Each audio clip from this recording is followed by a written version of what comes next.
Hello, my friends. Just checking the time, because you know what time it is? That's right, it's time for another bourbon over headlines, where headlines are served neat. Today, we're starting a brand new series. We're starting the capital series. I'm going to do a series of states' capitals, probably 3 or 4 in a row. Then I'm going to back it off to a couple random cities and come back to it. Just doing 48 capitals in a row is probably not too much interesting. So we're going to do a series, like 3 or 4 in a row.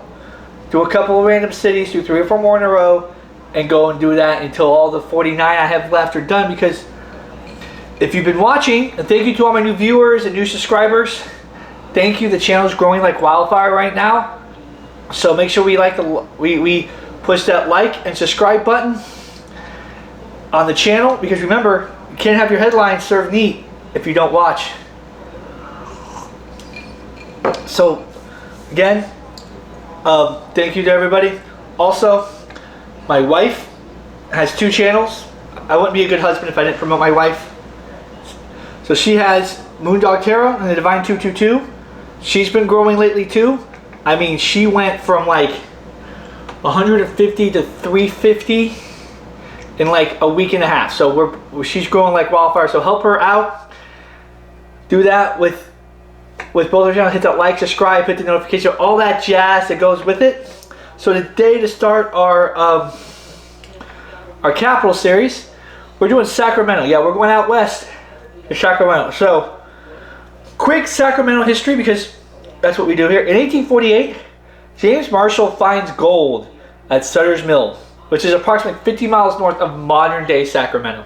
So I'm sure anyone here who's vaguely familiar with history knows about the San Francisco Gold Rush in 1849. So he found the gold in 1848. So this is the 1840s. It took a while for news to travel across the country. So by the time 1849 happened, people were coming out.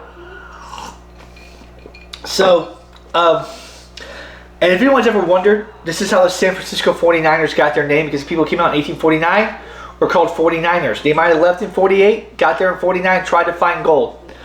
Always trying to find that mother lode. We're still trying to find gold, even in today's world.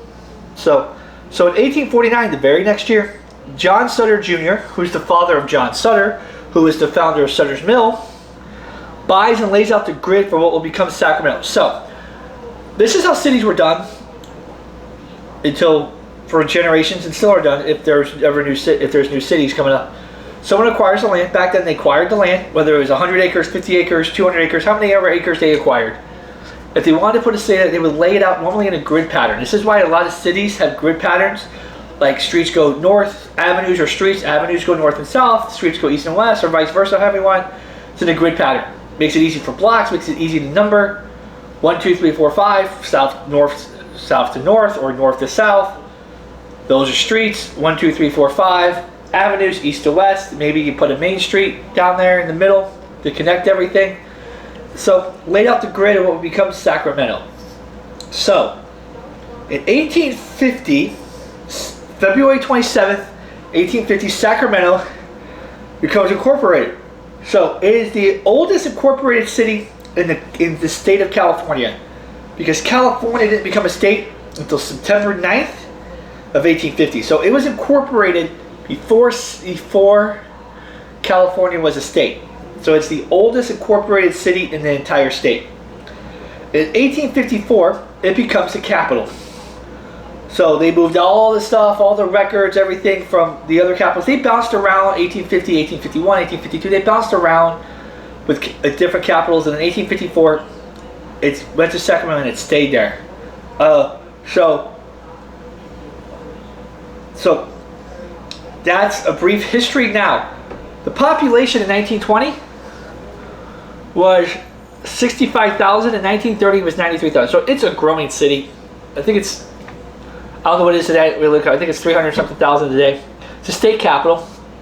It's definitely not the largest city in California. Los Angeles, of course. So roughly 65 to 93. That's a 30,000 population growth in 10 years. That's not bad. Not bad. Also, the current city charter was made in 1920. So cities get charters. They make like rules about how they run. The current city charter was 1920. Now in California and some other states, but California, this makes the city, since it's a chartered city, exempt from most of the state laws that the legislature passed, which is weird. The state capital, where the legislators live, the legislators do their job, is exempt from the laws they pass. We always hear about this expression, well, Congress has to live by the laws that they pass. Well, in Sacramento they don't, because it's exempt from most of the state laws that they pass, which is kind of weird. Okay, now SMUD, which is, we all know, SMUD, which stands for Sacramento Municipal Utility District, was founded in 1923. So this is the utilities. So the electric, water, all that. That's SMUD. Now, I used to live in California. I did work in Sacramento. I did some work with SMUD. I did solar and some other stuff in regards to power. SMUD's easy to deal with, just that because it's customer owned, it tends to be a lot more efficient in certain ways, but it tends to be a little cheaper than other areas of California. So depending on what you're doing out there, might be a good area to live in. It was founded in 1923. It is the 5th largest utility in the state. Okay, which is quite impressive for a state like California. So it does Sacramento, West Sacramento, everything else. And if anyone's ever been to Sacramento, there's a tower bridge. It's gold. It goes over the Sacramento River. It's how it got its name, by the way. It's on the Sacramento River. It's also on the convergence of the American River. On certain, you can get the American and the Sacramento, but it's right there on the Sacramento. Tower Bridge goes over the Sacramento River. It was built in 1935. Now this is a vertical. We all know drawbridges, right? We've all seen drawbridges in the movies, like this. They angle up like this. You see cars jump over them. Blues Brothers, Dukes of whatever. We've all seen cars jump over drawbridges. That's because the drawbridges open up at the center span and go up, so it creates a ramp to jump over. Well, can't do that with this bridge, because this bridge has 2 big towers, thing in the middle. It vertically goes up to let the thing, so there's no angle to jump over. So if you're going through, if you break the barrier when the bridge is up, you're gonna go into the water, because it's vertical. There's no ramp to go there. So I've walked across this bridge. I've driven across this bridge. It's a nice bridge. Where I'm at in Jacksonville, there's a similar bridge that was built later. They're not sister bridges. Same concept though. Vertical integration, 2 towers. I say that the Jacksonville bridge is better and is more recognizable only because it was a Super Bowl logo. I'm just saying the Sacramento bridge hasn't been a Super Bowl logo yet. Just saying. So Jacksonville wins that one. Now let's get into some stories. I have a lot of stories, of course. This is Sacramento. State capitals tend to have stories from all over the country, all over the state, because you're the state capital. Everybody comes in. People don't want to read about what's going on outside. So where should we begin? Oh, here we're going to begin. We're going to begin with something that's old and new at the same time. Headline: California faces grave crisis due to drought. Where have we heard this before? Like every other year. Power companies are hit by lack of water.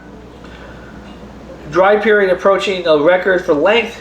So this is from 1924. So 102 years ago.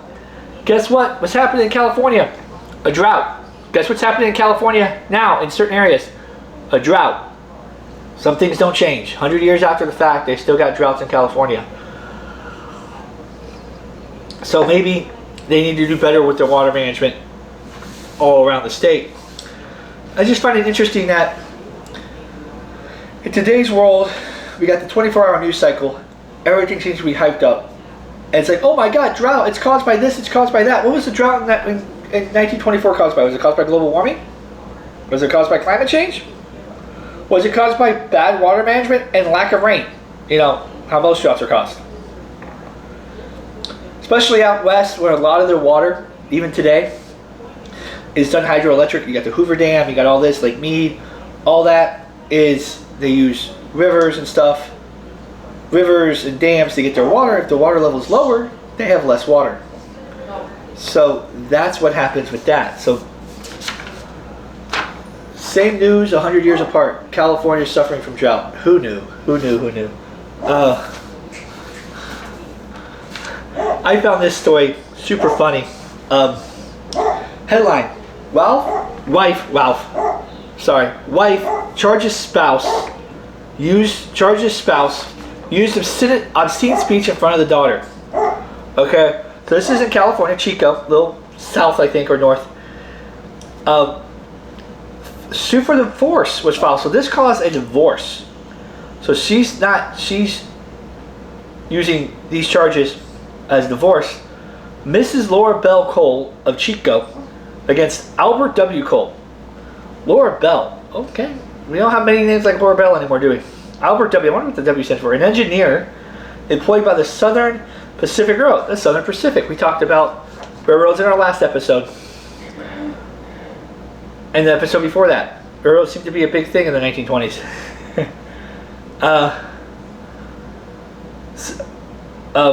Residing at, I'm not going to give the, 4534 14th Street in Chico. I guarantee you they're not living there anymore. The kids might be, but I don't know. The grandkids. The grounds alleged are extreme cruelty and the husband induced the minor child.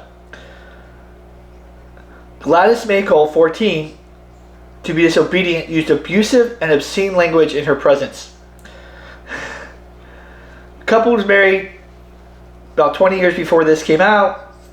They have resided in Chico for many years. The complaint further charges that Cole refused to appear in public with his wife and accused her. So, everything's going on, but basically the wife is going and saying that I'm filing for divorce because my husband used obscene language in front of our daughter. Now, I think the language in a lot of conversations in a lot of world personally is way too coarse. I don't use that much obscene language in my personal life. I think that there's a time and place for it, not in everyday conversation. But I'm not sure in today's world, if you went before a judge and you said, well, the main issue I have is my husband is using obscene language, is using the F-bomb or whatever curse words you want to say are curse words in front of my 14-year-old, that might not be as strong a way as it was in 1920.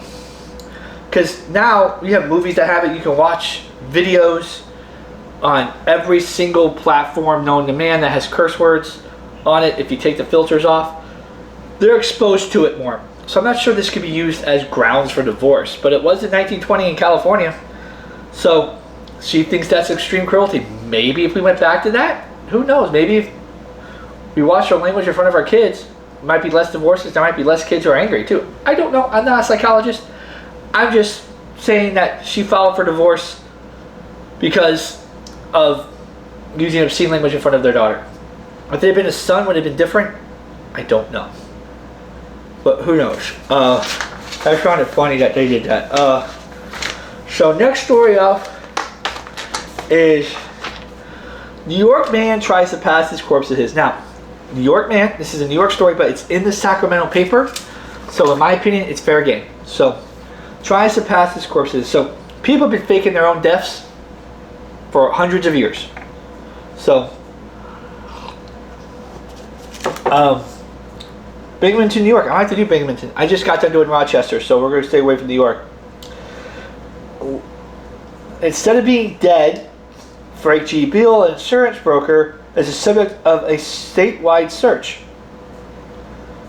Oh, a nationwide search. A nationwide search, and probably will face grand jury action. So an insurance guy, so he's probably faking his own death for insurance money.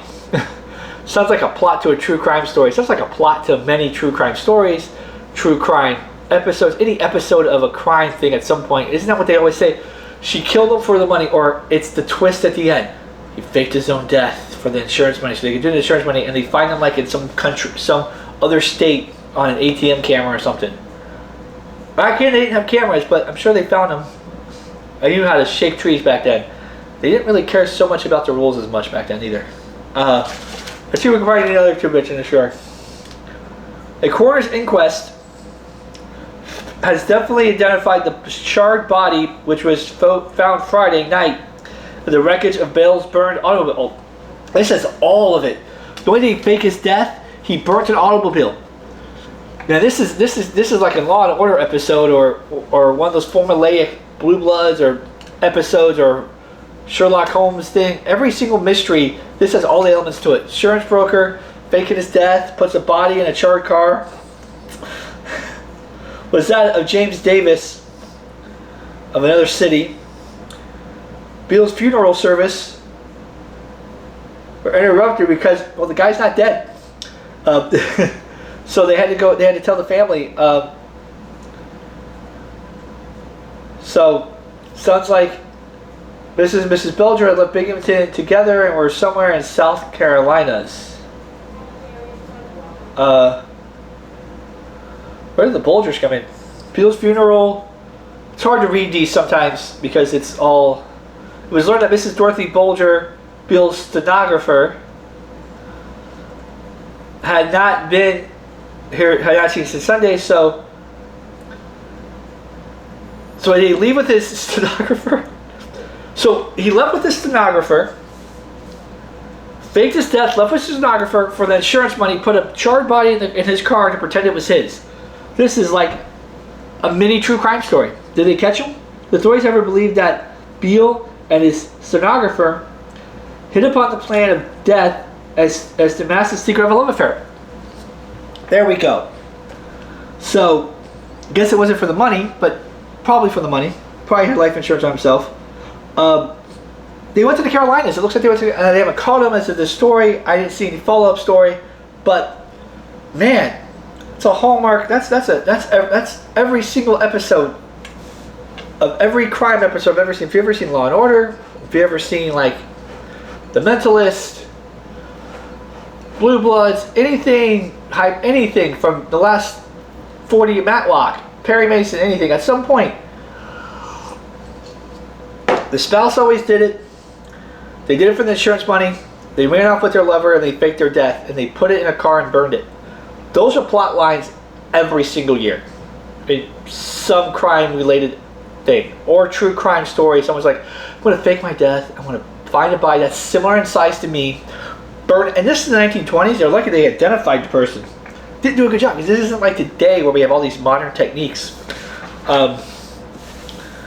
where we're going to do it. So next up, and this is one, I love this story. So I'm sure we're all aware of DUIs or DWIs, depending where we're from, driving under the influence or driving while intoxicated. This is walking while intoxicated or walking under the influence. This is a WI or a WWI. So, as I've said, this is from 1920. 1920 and 1933 was prohibition in the United States. If you're from overseas, prohibition in America, in the United States, we had an amendment called the Volstead Act. It prohibited the sale, production, everything of alcohol, okay? That's why you had bootleggers, that's why you had the rise of, if you've ever seen Al Capone, any gangster movie from the 30s and the 20s, this is why it's there. The primary purpose is bootlegging. In fact, we know about NASCAR. Do we know NASCAR? Everyone heard of NASCAR? So, NASCAR, National Association of Stock Car Racing. National Association Stock Car Auto Racing. My bad, Auto Racing. So, that was founded essentially by a bunch of bootleggers. They would get together, race their cars through the fastest car because these guys were the ones who had bigger engines and everything to outchase the cops with their stills. So, two policemen observed walking with such care and precision today that their suspicions were aroused. So, they weren't walking erratically. They didn't show any signs of. They were walking with precision. They were walking so carefully and so precise that it aroused suspicion. So the other way, where you're just walking around loosey-goosey, I might not raise suspicion, but if you walk, maybe he was trying out for a part in an acting class. I don't know. Maybe the character in a movie, this is LA, maybe the character in a movie or a show he's doing requires him to walk perfect. Maybe he's acting out his part, but let's find out what happens. So they smelled his breath and then conducted a justified search that yielded a pint bottle of brandy that was warm. Warm brandy, oh, it's the end of the world, people. They're warm brandy. The prisoner told them that he had just bought it, and it came from a still, and led them to a nearby house. So we're making homemade hooch, homemade brandy, which is illegal at this time frame. But I'm not sure this would go as a search today because it's legal to drink. But I'm not sure if you just pulled someone over, if you just stopped someone for walking too good, that would be probable cause for anything. Now I see people walking in the city that I think are on stuff all the time. They're not walking with precision and care. This is the old adage. You ever seen like someone's like, I'm going to drive super slow, I'm going to follow all the rules, all this. How many criminals have gotten caught? There's a lot of crime stories today. We got New York, man. Criminals have gotten caught with a busted taillight, or they drive too fast, or they get a parking ticket. This guy was walking too good. Too good. And he got... So basically he told... Oh, there's a still over here. Don't arrest me. There they captured an unregistered still in operation, several barrels of brandy. I guarantee you that brandy got drank. I don't think it got confiscated. And two people, Eduardo Llanes and Juan Montero, were held for violating the federal prohibition enforcement law. So they violated prohibition.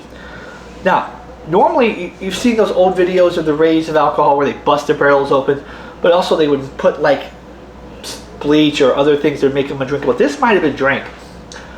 They didn't say, they just said they captured 7 barrels. They didn't say what they did with them. Or 7 barrels of brandy. They didn't say what they did with them. They might have drank a couple. So I guarantee you that those officers, a lot of them, a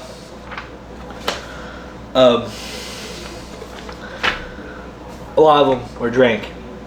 Like, we destroyed this man, but there's a barrel over here. Let's drink it. Because, what the hell? Now, this would never happen today. Headline, child, age 6, in jail with mother.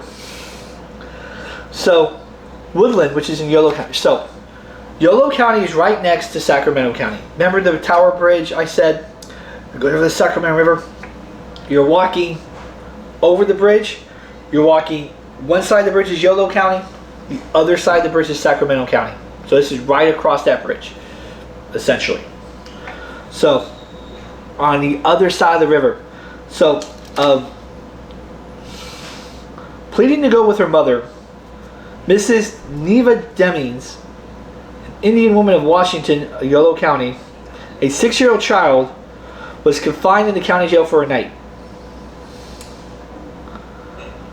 Sheriff J.W. Monroe took the woman into custody last night following a recent attack of a Levy resident known as Maurice Taylor. It got cut off a little bit.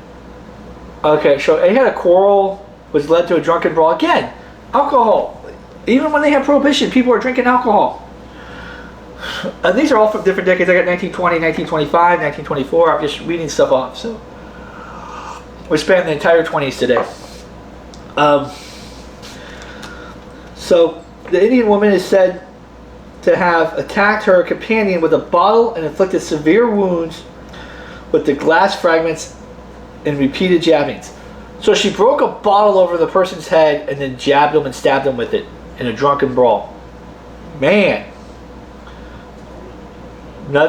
Hell had no fury like a woman scorned. Following her arrest, her 6-year-old child begged to be allowed to accompany her and Monroe to lock up. The mother and child late last night saying that the child was without protection otherwise. It is expected that the tot will be moved to other surroundings today pending the outcome of the charges against the mother. So basically, this is an instant communication error today. Apparently, they couldn't go with the companion. It wasn't a husband or it was just a companion.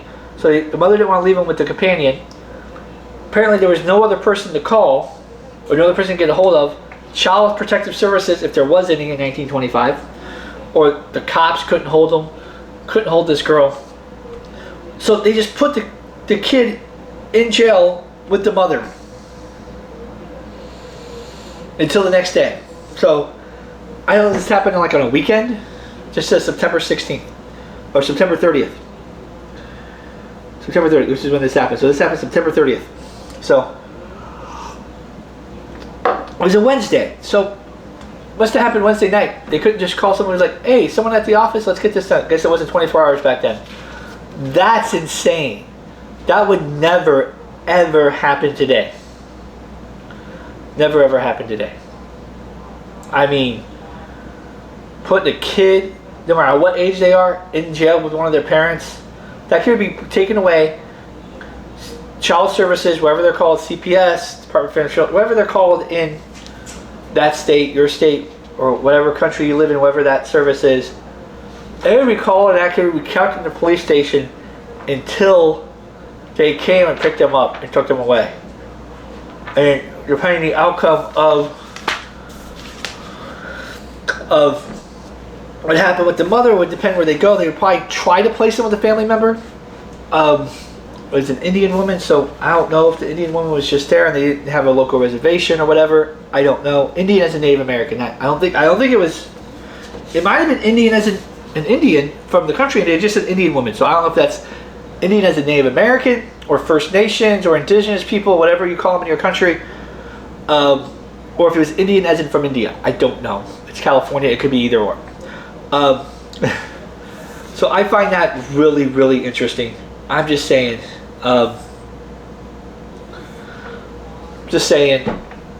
That would never happen today. That kid would not be put in a jail cell today. Especially at 6. Would not be put anywhere near a jail cell today. I'm just saying. So, the penultimate story.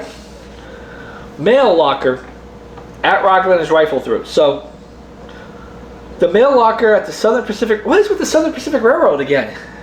Station was broken open early this morning. An unknown quantity of letters and newspaper mail was taken. 2 large parcel post packages were not listed. So essentially, someone broke into a locker and didn't take the good stuff. I bet you those packages had some stuff in them. But does it say if they caught him or not? Because I think even back then, and even today, it's a federal crime to rifle through and take people's mail. So you got the feds on you now. 1925 feds, probably this postal service, those postal inspectors do not play. Postal people do not play. U.S. postal inspectors, doesn't matter.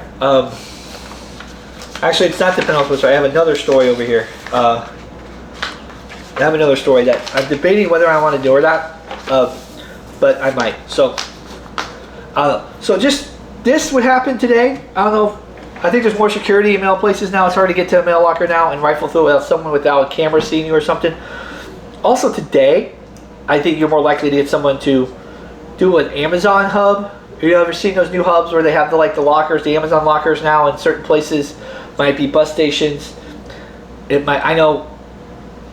I take the bus occasionally, where I'm at. So a couple bus stops have the Amazon lockers. Now, to me, in today's world, this would be an Amazon hub, an Amazon locker rifled through and taken through. It wouldn't be newspaper mail, which is they took newspapers. An unknown quantity. It wouldn't be letters. It'd be packages, whatever packages. Who knows what's in them? But they left the parcel. Probably couldn't carry them. Probably couldn't carry the large parcel because they probably didn't have a car. Probably went in, took what they could, and went out. Definition of a smash and grab. They smashed the locker and grabbed it. So, but that's a federal crime. Whoever did that. Okay. So, how many of you out there drive a car, have a car, know someone who drives a car, know someone who's ever driven a car, or have you ever driven a car? We're in a world where everything seems to happen super quickly. 24 hours a day. We're always in a hurry. We always seem to be more tired than we ever were before. So, this headline should shock no one. Fatigue and hurry cause of most traffic deaths. Washington survey finds. Washington survey shows heavy traffic is not chief factor in accidents. So, that traffic but more than 98,000 fatalities in the United States through traffic accidents. That's a low number back then. Now it's way more than that. Traffic fatalities are probably not the leading cause. One of the leading causes of deaths in the country every year.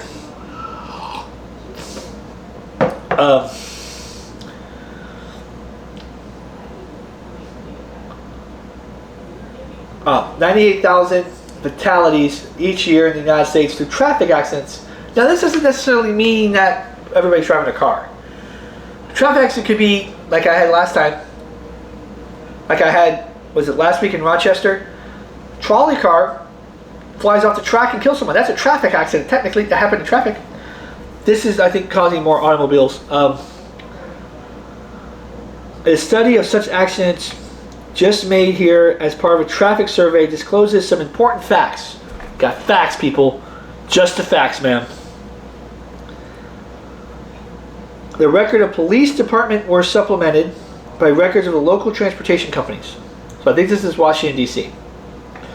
Altogether, 6,743 accidents were tabulated and studied by the engineers. A lot of engineers back then doing everything. Like today, I don't know what half the engineers do. What engineers are these? Traffic engineers? Doesn't say, it just says engineers. Can I call myself a YouTube engineer? On YouTube, I engineer content on YouTube. Am I an engineer now? I don't know, am I?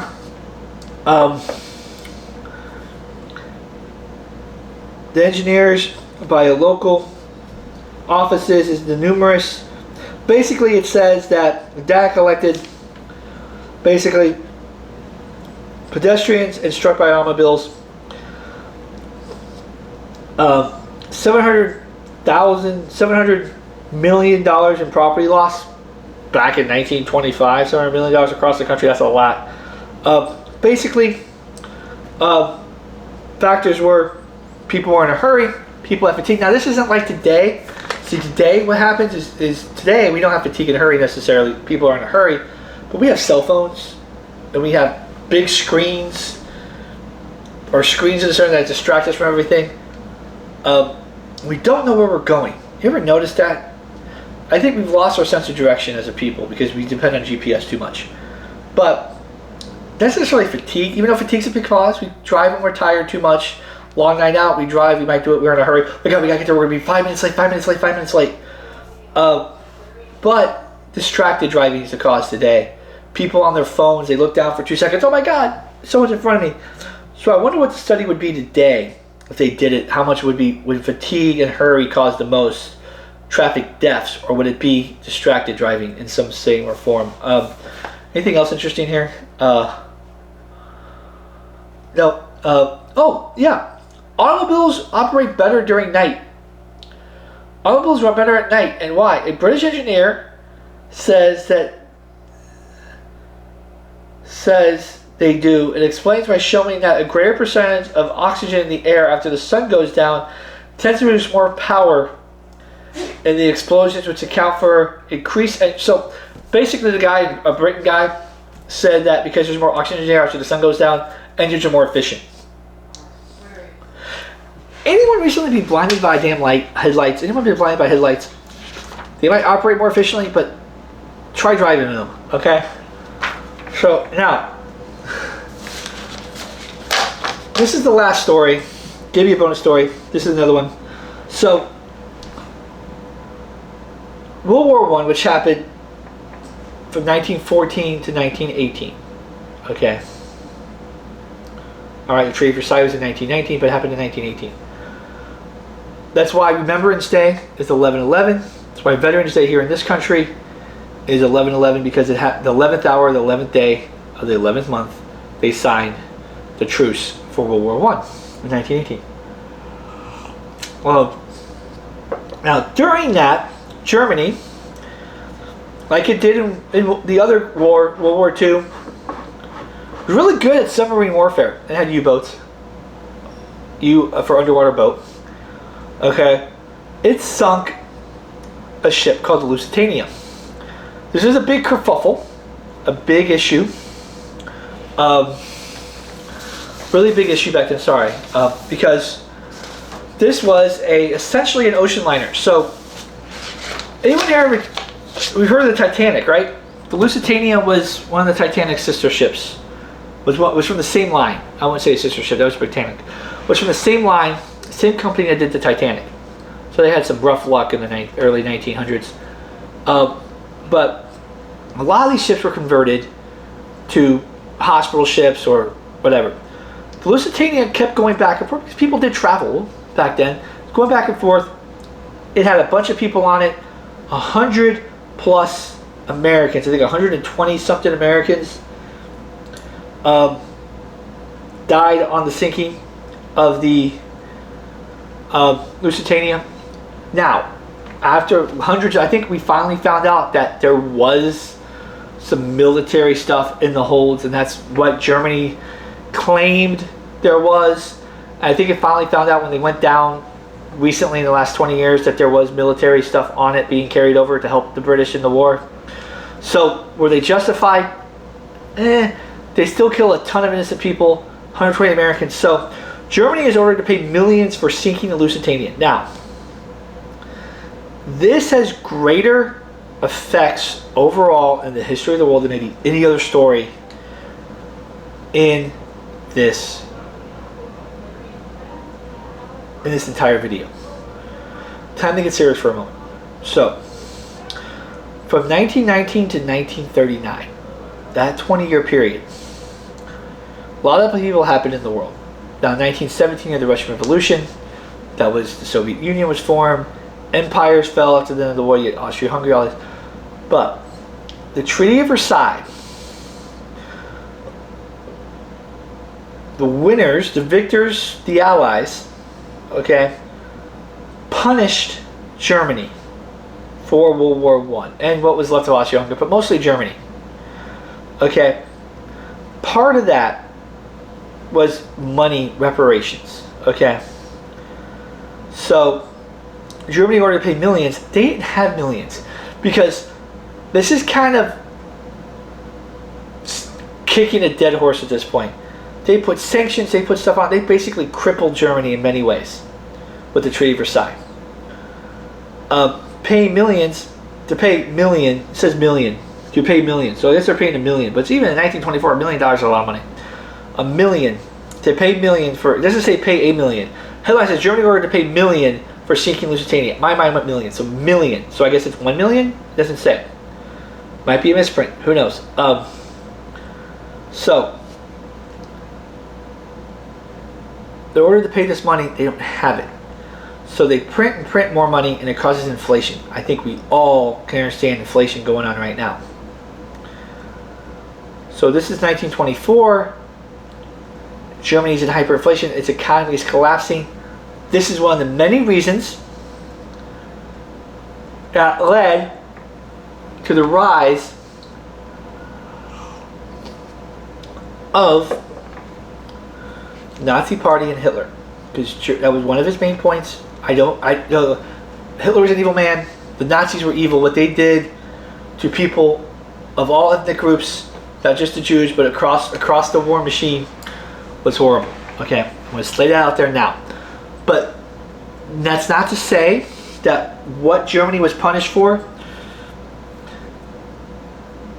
probably directly caused the rise of the Nazi Party. Okay, and one of them was Germany said, you're punishing us for stuff, punishing us for everything and stuff you did. As the fat electrician says, it's never a war crime the first time, and it's never a war crime if you're on the winning side. If you win, it's not war crimes. It's only a war crime if you lose. I'm sure there were some civilian ships that the Allies sunk, German ships that the Allies sunk that probably had civilians on them that weren't military ships. But because they won, nothing got done. That's all I'm saying. Okay? So, pot calling the kettle black, who knows? But because they had to pay millions for this, they had to pay reparations, they had to pay all this money, Germany's economy was in shambles. And when you have an economy that's shambles, people are essentially wallpaper, and the people were wallpapering their walls with the German marks, because one day it was worth 1 mark, 100,000 marks would buy you a loaf of bread. The next day it was 300,000 marks worth. That's how bad inflation was back then. Okay, in Germany, because they had to pay all this money and they just kept printing and printing and printing it because the economy was crippled because of the sanctions. So you want them to pay this money, but you tell them you cripple their way to do it because no one will work with them. You cripple their economy. You tell them they can't build. They can only build so much of this and so much of that, and they can't get anything going. Got to print money. So the city hallucinating was a tragedy. People died. Hundreds of people died. I believe, you can fact check me, but I'm pretty sure they found some sort of military equipment on the thing, so it was transporting military equipment. So technically, by the rules of war, it was a war target. It was a military target. But when you have unrestricted warfare and unrestricted submarine warfare, things happen. It's war. But because of the million here and the 100,000 here and a million here, these things directly caused arguably the most influential conflict in modern history, which we're still seeing ramifications of today in geopolitics today. Now, with that being said, let's end on a happier note than that. So, I'm a baseball guy, I'm a sports guy. That's why I've done a lot of sports stories. No sports stories in today's stuff, because I was trying to get away from it. But I do have a sports story. So, the A's, the Athletics baseball team, they're called the Athletics, or short, the A's. They're currently playing their games in Sutter Health Park. Going back to the beginning in Sacramento, John Sutter Jr. So Sutter Health is named after the Sutter family. Think about that. In Sacramento, or right outside Sacramento. It's in Sacramento. Now, the A's are a very interesting team. Okay. They were a charter member of the American League in 1901. And they played in Philadelphia. Now follow me here. They're going to move a lot. In Philadelphia. Okay. Till 1954 when they were sold.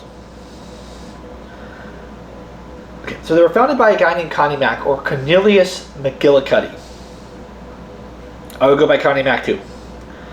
He founded the team, formed the team, ran the team, managed the team, everything by himself, him and his family. This was their sole thing of income.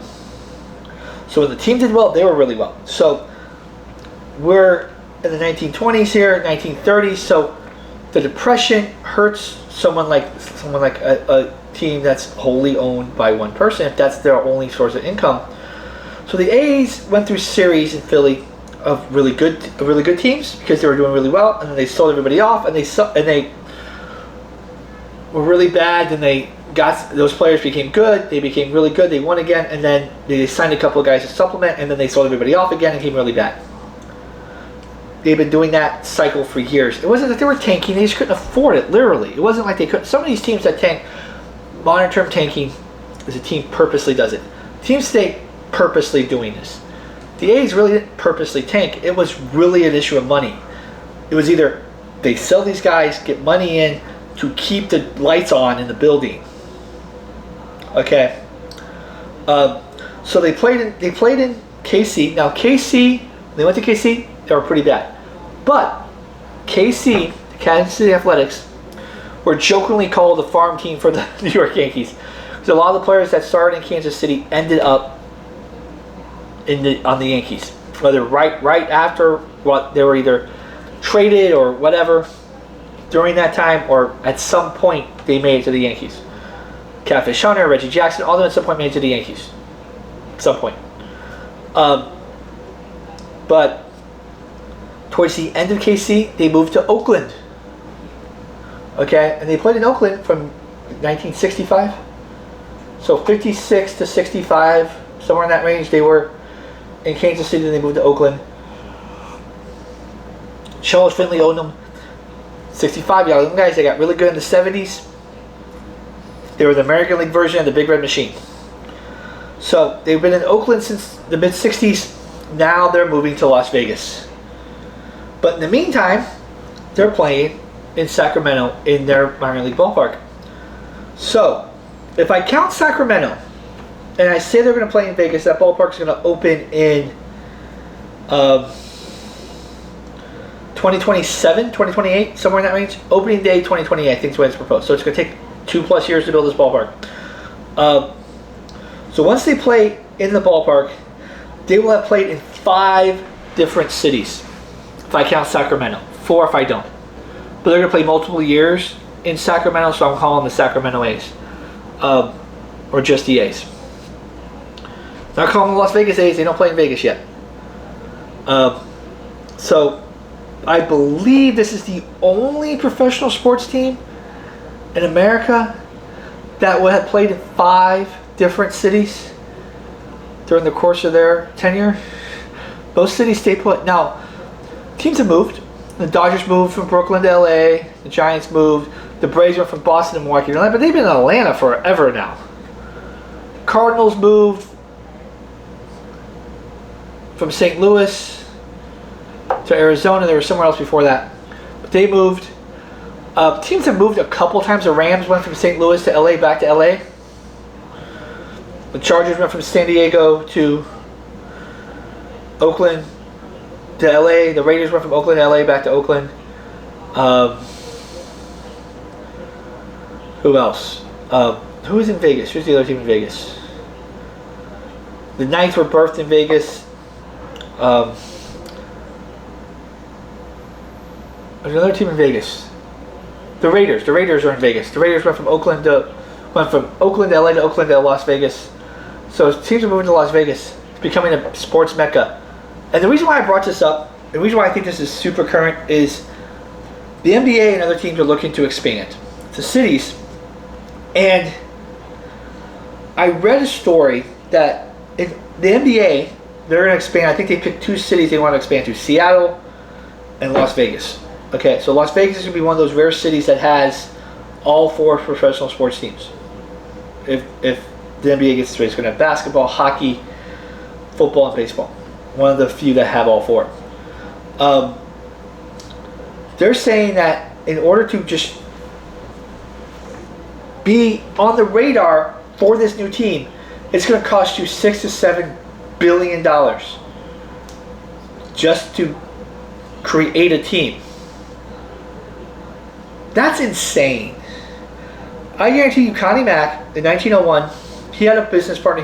He bought him out, but he just founded the team. He's like, I want to create a team. Whatever the fee is to go in, it was a charter member of the league. I'm sure, like, I want to be a charter member in this league. Founded the team. I'm sure he paid a fee to be a charter member. Got a stadium. Played in it. Probably went to someone's like, hey, let me play. He played baseball, so he probably had some connections. Like, I'm going to play in the stadium. He built a stadium eventually. It cost him nowhere near $1 billion in today's dollars to do that team. They sold that team in 1954. I think I said something like $3.6 million in 1954. They sold the team. Okay, they sold the team for $3.5 million in 1954. Now, granted, that was probably a lot of money for them because they owned everything, so it wasn't like there was any liability there. They were making profit, albeit slim profits, but they sold the team. Now, so I think it's funny that you can't have a regular guy, a former player, just go say, I want to start a team. Go to the league and say, I want to start a team in your league. I'm a former player. I want to go start a league. Here's a city I want to pick it in. How much is it going to cost? And they're going to say $7 billion. You're like, you're out of your mind. This prevents people who want to form teams to form these teams. No wonder why it's called the Billionaires Club anymore. That just irks me. Guys like Connie Mack and his family could never own a team today. It's not like we're asking you to buy a team. We're not asking you to buy the Mavericks or buy the Knicks or buy the Nets or buy the Raiders or buy the San Francisco 49ers. We're saying that in order to even get you on the board so we can say you can have this team in this city, it's going to cost you $6 to $7 billion. That's insane. It is. It's insane. So with that being said, remember everyone, this is Bourbon Over Headlines, where your headlines are served neat. So everyone out there, let's be neat. Let's drink responsibly. Remember, hit like, subscribe, hit the bell for your notifications. on my channel, on Moondog Tarot, on the Divine 222. Let's make it a big happy family. Let's get everybody going and let's grow these channels even more than they're growing now. Again, I'd like to thank everybody who's watched my videos recently. I've had an increased number of views. I'm sure some of you have subscribed. I've increased it, so let's thank you, family. I might put a poll on my YouTube to see what you guys want to be called. I had some names that I want to throw out there, or comment. I'm thinking I'm going to call the people who listen to my show, my subscribers, I want to call them Neat Freaks, because headlines are so neat. I think Neat Freaks is a cool name. We can call them something else. You come up with some names. We'll put a poll together. We'll see what the people want to be called. But I think Neat Freaks is kind of cool. So until next time, let's all be neat. Have a good night.